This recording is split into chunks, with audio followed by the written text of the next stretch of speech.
संविधान हत्या दिवस को लेकर सरकार की ओर से जारी किया गया नोटिफिकेशन है। गृह मंत्री अमित शाह ने जानकारी दी है कि भारत सरकार ने 25 जून को हर साल संविधान हत्या दिवस मनाने का ऐलान किया है। यह वो तारीख है जब 1975 में इंदिरा गांधी की सरकार ने देश में इमरजेंसी लगाई थी। सरकार के इस फैसले के बाद कांग्रेस ने पलटवार किया है और पिछले महीने की जिस 4 जून की तारीख को लोकसभा चुनाव के नतीजे आए थे, उस दिन को मोदी मुक्ति दिवस बता दिया है। तो एक बहुत बड़ा ये राजनीतिक हमला कह सकते हैं केंद्र सरकार का। इमरजेंसी की याद में संविधान हत्या दिवस, केंद्र सरकार ने बाकायदा इससे संबंधित नोटिफिकेशन भी जारी कर दिया है। 25 जून 1975 जब इमरजेंसी लगाई गई थी।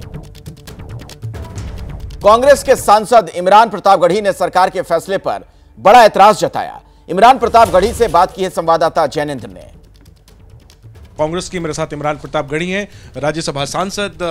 क्या कहेंगे, 25 जून को सरकार ने संविधान हत्या दिवस घोषित किया है, इसको लेकर बाकायदा गजट नोटिफिकेशन ट्वीट किया है गृह मंत्री अमित शाह। अब जो सरकार पिछले 10 वर्षों से देश में अघोषित आपातकाल लगा करके सरकार चला रही हो, जिस पार्टी के मातृ संगठन ने बहुत दिन तक तिरंगे को नहीं माना, देश के संविधान को नहीं माना, बाद में मजबूर होकर के माना, वो संविधान हत्या का नोटिफिकेशन कराए, तो मुझे लगता है कि ये बहुत ही अप्रासंगिक बात है और हेडलाइन मैनेजमेंट से ज़्यादा कुछ भी नहीं है।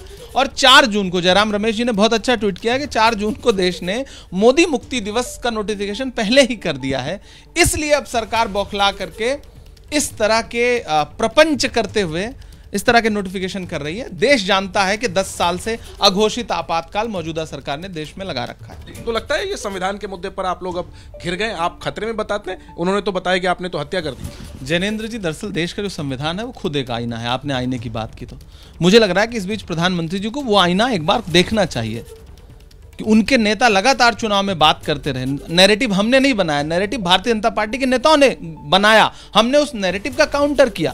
वो इनकार कर सकते हैं कि अनंत हेगड़े ने बयान नहीं दिया, दिया कुमारी ने बयान नहीं दिया, उनके नेताओं ने बयान दिया। हमने कहा कि हम संविधान को बदलने नहीं देंगे, और जिसको जनता ने स्वीकार किया कि कांग्रेस और इंडिया गठबंधन का पक्ष सही है। आइए इसी खबर पर और ज्यादा जानकारी लेते हैं। मेरे साथ नीरज पांडे और जैनेंद्र, हमारे 2 वरिष्ठ सहयोगी मौजूद हैं। और नीरज, सबसे पहले तो वही बात जो बार बार संविधान को लेकर बीजेपी को कांग्रेस घेर रही थी, पिछले चुनाव के वक्त से ही हम देख रहे थे, प्रधानमंत्री मोदी पर हमला किया जा रहा था। क्या उसी को अब बीजेपी की जो सरकार है, बीजेपी के नेतृत्व में, उसने एक हथियार के तौर पर कांग्रेस पर चला दिया है? देखिए, विपक्ष ने पिछले सदन में हो चाहे लोकसभा चुनाव में हो सरकार को घेरने का प्रयास किया और बाकायदा संविधान के नाम पर प्रयास किया। आप देखिए कि विपक्ष के, कांग्रेस समेत जितने विपक्ष के नेता थे, उन्होंने जब अपनी सांसदी की शपथ ली तो तब भी उनके हाथ में संविधान की कॉपी थी। तो दरअसल उसी के लिए, उसी के जवाब के रूप में विपक्ष को आईना दिखाने के लिए सरकार का एक बड़ा कदम है कि 25 जून 1975 को इस देश में आपातकाल लगाया गया था। और आपातकाल के दौरान ना तो मीडिया को बोलने की आज़ादी थी, ना किसी नेता को भाषण देने की आज़ादी थी, ना कोई रैली करने की आज़ादी थी, लोगों को घर में लॉक कर दिया गया था। तो ये बहुत सारी घटनाएं ऐसी हुई थी जिसको लगातार सरकार मंचों से उठाती रही है। भारतीय जनता पार्टी अपने मंचों से कहती रही है कि दरअसल सही मायने में संविधान की हत्या करने वाली तो कांग्रेस ही थी और उस समय इंदिरा गांधी प्राइम मिनिस्टर थी। तो ये बात भारतीय जनता पार्टी और उनके नेता लगातार अपनी सभाओं में भी कहते रहे हैं और पिछले सेशन में भी ये बात कही गई। और आपको याद हो कि लोकसभा स्पीकर ओम बिरला ने बाकायदा इसको लेकर एक सदन में प्रस्ताव भी पारित किया जो आपातकाल पर था। तो ये दरअसल एक्सट्रीम पर जाकर सरकार ने इस दिवस को, ताकि आने वाली जो पीढ़ियां वो भी याद रखें कि 25 जून 1975 को इस देश में आपातकाल लगाया गया था।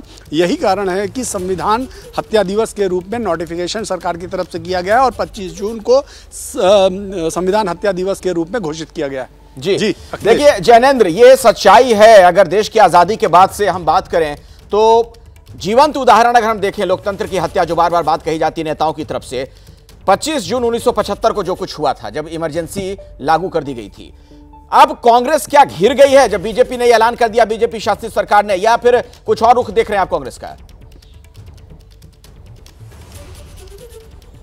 बिल्कुल, देखिए कांग्रेस संविधान खतरे में का डर दिखा रही थी, बीजेपी ने आईना दिखा दिया कि संविधान खतरे में कब पड़ा था, और बीजेपी ने तो साफ कह दिया कि संविधान की हत्या हो गई थी। हालांकि रोचक ये है कि देखिए 75 की इमरजेंसी के बाद वाजपेयी जी की सरकार रही, खुद प्रधानमंत्री मोदी की 10 सालों तक सरकार रही, लेकिन अब जाकर के जो है वो 25 जून को एक बाकायदा एक दिवस के तौर पर दिया गया है। मेरे साथ आलोक शर्मा जी, इन्हीं से पूछ लेते हैं, ये आप लोग क्या चुभ रही है ये बात जो सरकार ने ऐलान किया है संविधान हत्या दिवस 25 जून? देखिए, चुभ तो रही है, बहुत ज़्यादा जो बेरोजगारी है वो चुभ रही है देश को, महंगाई चुभ रही है, मणिपुर का दंश चुभ रहा है, और जो आज इन्होंने किया वो केवल हेडलाइन मैनेजमेंट है, इससे ज़्यादा कुछ नहीं है।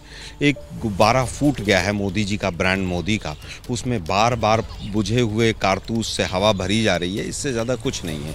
77 में 75 में जो भी घटनाएं हुई उसके लिए कांग्रेस ने खेद व्यक्त किया।